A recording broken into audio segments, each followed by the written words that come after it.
ក្រុមនឹងជម្រាបសួរអតិថិជនរបស់បុកលហង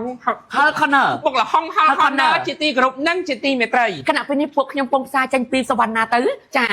ហើយទូរទស្សនិកជនកំពុងតែទស្សនាជាមួយនឹងវីដេអូដ៏ត្រជាក់ណែចាពោពេញទៅដោយមន្តអាគមចម្លែកទៅហើយហ្មងចង់ឲ្យមើលតួរបស់យើងនេះខាងមុខនេះចាកាមេរ៉ាសូមមកចិត្តជាមួយនឹងបេក្ខជនទី1របស់យើងចាបេក្ខជនទី1របស់យើងមានឈ្មោះថាសុនបញ្ញាមានអាយុ49ឆ្នាំលោកអញ្ជើញមកពីខេត្តព្រៃវែងเนาะចាហើយសប្តាហ៍ថ្ងៃគឺជាពោះម៉ាយចាពោះម៉ាយកូន3និងកូនបន្ទុកចាអូ my god ចំណែកបេក្ខជនទី2របស់យើងមានឈ្មោះថាមុំសុធានីចាបច្ចុប្បន្នមានអាយុត្រឹមតែ16ឆ្នាំតែប៉ុណ្ណោះចា16ឆ្នាំជាអនិច្ចជនចាតាមហូបជាមួយនឹងបុកលហុងរបស់យើងតែម្ដងចាថ្ងៃនេះគឺយើងមានបុកលហុងពីរមុខហាញជូនអ្នកទាំងអស់ចាហើយថ្ងៃមិនស៊ីទៅអញនិយាយតែមិនអត់ថ្ងៃនិយាយណាអននេះទៅចាសៀននេះមុនអត់ទៅគ្រាប់នេះចានេះជាមួយនឹងបុកលហុងបែបខ្មែររបស់យើងចាជាមួយនឹងបុកលហុងស្ក្រាប់អំបិលខ្ចីជាមួយនឹងក្តាមស្រែលាយជាមួយសាម៉ុនចាអូតំណងខ្លាំងមែនតើអូយចានិយាយថាតួគ្រាន់តែហុកមុខបាំងប៉ុណ្ណឹងក៏យើងចម្រាញ់យកតួស្អាតយកមកដែរចាបងនេះអស់តួណាអូយអត់ធំហ្នឹងហ្មងតែបើថាហាងបុកលហុងចឹងប៉ុន្តែការធ្វើវីដេអូការផ្សព្វផ្សាយប្រហែលជះលុយតែម្ដងចាតួរបស់យើងគឺហៅថាស្តាល់លំដាប់កម្ពុជាសម្រាប់បងចាខាងនេះគិតនាទីការគិតនាទីខាងនេះគិតម៉ោងចាឥឡូវអត់ទេមកទៅបងម៉ោងនេះគឺវត្តកលាអត់គិតលុយតែម្ដងចាអូយនេះសាច់ចាសាហាវទេអូយដល់នេះខែហ្នឹងគឺសិតតែខ្លាញ់ស្រីអូយពួកខែហ្នឹងគឺខែភ្លៀងបងអូនចា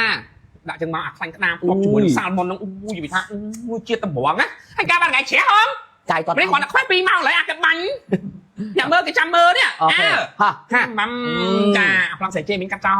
ចាជាមួយនឹងក្តាមគឺថាក្រោកតែម្ដងចាអូយហើយក្តាមរបស់យើងសិតតែខ្លាញ់ដូចគ្នាហើយខែហ្នឹងគឺខែភ្លៀងតែម្ដងចាក្តាមគឺសិតតែខ្លាញ់ពេញញឹកតែម្ដងចាហើយបើនិយាយពីរសជាតិវិញគឺថាដឹកឆ្ងាញ់បែបខ្មែរចំតួតែម្ដងចាចូលមនុស្សមួយទៀតចាអ្នកទាំងអស់ឃើញជាមួយនឹងអាចារ្យនេះអូតំណងខ្លាំងអ្នកទាំងអស់នេះណាហើយចង់និយាយថាគឺអានេះបុកតាំងព្រិចជាមួយនេះអត់ឲ្យស៊ីទេយាយអានេះ